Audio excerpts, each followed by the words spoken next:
Welcome, everybody. Yes, another episode, a new episode. I can't say the first one, we did that a while back. So, again, put a like, comment, and subscribe to this. Who am I going to talk about today? Well, to a lot of people, you might not know the name. He's like an iconic, and I mean, when I say icon in Australia, he's an icon in Australia. They say he's probably the only human being to ever walked on water, really. I mean, he's that big in Australia. John Farnham. John Farnham. He had a tremendous career in Australia back in the 60s with his first hit ever, Sadie the Cleaning Lady. You're saying, what, Don? To say? Yes, Sadie the Cleaning Lady. And went on to, very successful in the 60s, early 70s. Then kind of had a lull, he kind of went down a little bit. And then this group, you might have heard of this band, the Little River Band. Yeah, had a lot of hits here. They're from Australia, Australian band. A lot of hits here in America. And their original lead singer, Glenn Sharrock, left the band, Little River Band, and so who are we going to get? Well, Graham Goebel, the head of the Little River Band, said, "Why, John Farnham, come aboard." So 1982 was the year that Little River Band has a new singer. And being a huge Little River Band fan that I am, I was, I got to be honest, I wasn't keen of it. I said, they got a new singer. Oh man, no, Glenn Sharrock. Glenn Sharrock's great. Love Glenn Sharrock. Met him actually backstage. Oh, back 90, 91, 92, the State Fair in Syracuse. Got to hang out with the band actually. But anyway, John Farnham, he joined Little River Band 1982. So that gave him exposure here in the United States. So with the other guy, that was a hit, Little River Band. That was his debut. And then the next, in 1983, I could talk about this concert for an hour, which I'm not going to do, but HBO. Homebox, that's right, HBO.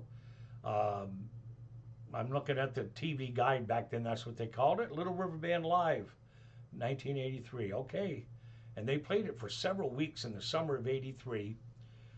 And they played it in 1984, popular demand.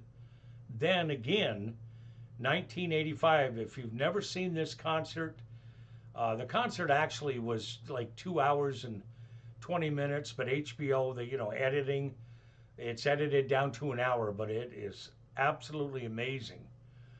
Show harmony, musicianship, John Farnham's voice, they call him the voice. He literally is he's one of the greatest singers the world's ever known. And the thing with the Little River Band, when he joined, their sound started to change a little bit, almost becoming progressive rock by 1984. And it just didn't sell like the hits. They weren't, their sound had changed. And No Rains from 86 came out, and I loved the album, but it wasn't really commercially successful. John Farnham said in 80, left the Little River Band 86, and said, wow, I said, okay, here I am, single artist, I'm going to come out with, he started recording an album called Whispering Jack. Now, Australia doesn't have a lot of people. I'll be able to talk sooner or later here. Doesn't have a lot of people. At 28 million for a whole country that size, not a lot.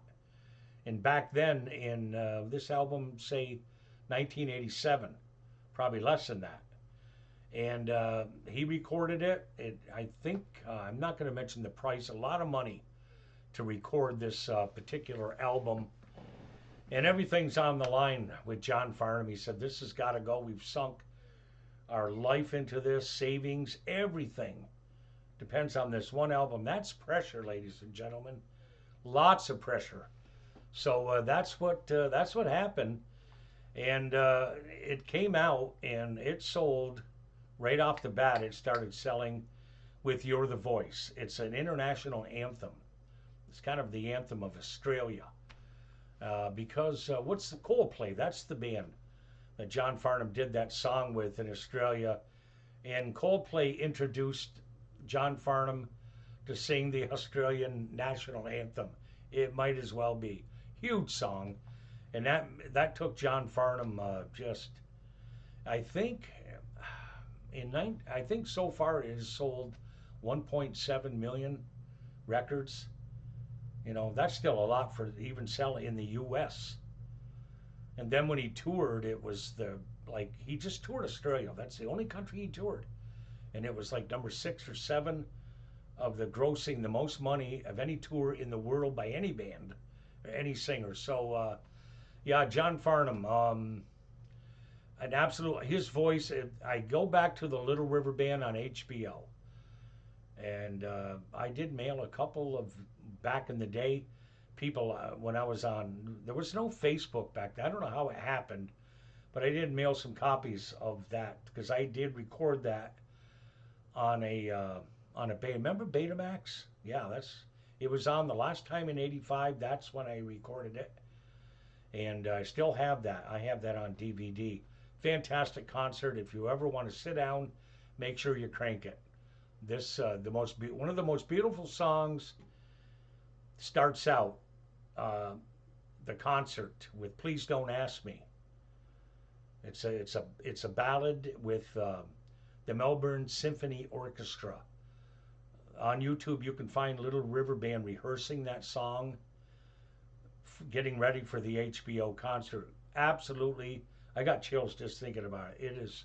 This song is, if you ever wanted to do a tribute to your family, your wife, or your country, that song is like, wow, man. It just, amazing vocals John Farnham did on it. I know the lead singer for Journey now. I can't remember his first name. That he was singing that song on YouTube, and the members of Journey, I hope I'm right here, paraphrasing. Oh, anyway, I think they heard him singing it, and he got the lead singing part for Journey. He became the lead singer of Journey. But I can't say enough about the song. It's an amazing song, written by Graham Goebel. And yeah, if you ever see that concert, Little River Band live in Melbourne, Australia, with the orchestra, they had the orchestra there in the pit. Amazing concert. So anyway, John Farnham had that album out, Whispering Jack, his debut after Little River Band. Age of Reason, yes, '88. That album came out, and absolutely fantastic album. Two Strong Hearts was released off that. And the thing about John Farnham, he had chances by different very popular artists here to say, John, they'd go and tour Australia, then they'd say, well, come over to America. And John refused. He just did not want to come over to LA and get into the music business. He was with Little River Band 4 years. That was enough for him.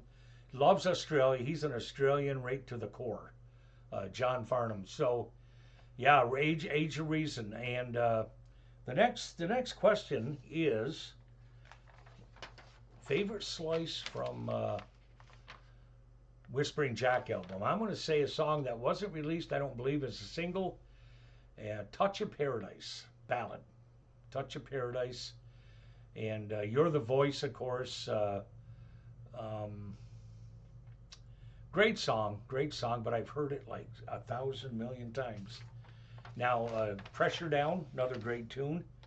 And I would say, too, underrated slice from the album would be Touch of Paradise. Everybody plays You're the Voice all the time. Pressure Down, Touch of Paradise, they don't seem to play that one. But yeah, fantastic song. And Romeo's Heart was another one he released a little bit after Age of Reason. Romeo's Heart, then Burn for You, another, yeah, great song that he wrote about his wife Jill, about being on the road like he was, just concert after concert after concert on the road, recording. You don't have a lot of time to spend with your family. And that Burn For You, yeah, great, great song. And I've got a lot of concerts by John Farnham. I have one called The Main Event with Olivia Newton-John, because she's Australian, and they were, before she passed away, they were great friends. John Farnham. And it's about a 3-hour concert. Um, and who's the other opera singer that was on stage with them? They did a lot of Olivia's song, John Farnham's song, with the Melbourne Symphony Orchestra. It is start to finish. They do all the soundtrack from Grease, the whole soundtrack, John Farnham and live. And I'm telling you, it is absolutely amazing. Amazing show. And I've got that on DVD because, now here's the because. When you buy DVDs in Australia, and I ordered them from Australia, that's how much of a fan I am. You just can't pop a DVD in from Australia or England, for that matter. They're different, and play them in your average DVD player that you buy here in the States. It's different. One's in one format, the other's in different format. It won't play. So I bought in a special outlet. You need AC to go in to your outlet. It's an adapter. So I had a Australian made. I had a DVD player to play these in, and then I would have it converted over to our format. Does that make sense to you? It gets confusing. But yeah, if you bring those Australia, I can play them. I was sadly mistaken. No, and I was disappointed. I was disappointed. Can't remember what they call them. There's two different formats. But I would order them from Australia, and the CDs. I would order them from Australia. It only took about a year to get. No, they didn't take that long. Maybe 2 weeks. And yeah, I've got many of his concerts. I just got to dig them up. Everything's in storage. But one of these days, I will dig those up. John Farnham. I can't say enough about the guys who say, John Farnham, oh my God. But I've friends of mine that I've shown this to afterwards become huge John Farnham fans, and the HBO concert. Absolutely amazing. That was my introduction to John Farnham back in '83. When I first saw this on HBO, I was upset. You know, he's just joined the Little River Band. It won't be the same anymore, and it was just fantastic concert. You know, the Little River Band, just a great group musically. And John Farnham recently, just say maybe 4 months ago, had a growth. It was a 7-hour operation, close to it, on his throat. And this guy was at 70 years old, 72, was sounding amazing still. So I don't know the status. I know he made it through the operation with flying colors and is resting now. And, you know, it's going to take a while to recover. As far as singing, I don't know, so I can't say. But I just hope he can, you know, get back at singing again.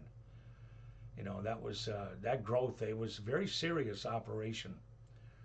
So there we go, and that's. I'm trying to see, but did I forget anything? Probably. Okay, again, folks, if you could like, comment, and subscribe. I guess it's good for the algorithms, you know. So if you could do that, it would be great. Algorithms, yeah, that's what they say. I kind of know what it means now, but anyway, I will see you next time. Be good, and that's my take on John Farnham, and we'll see you next time.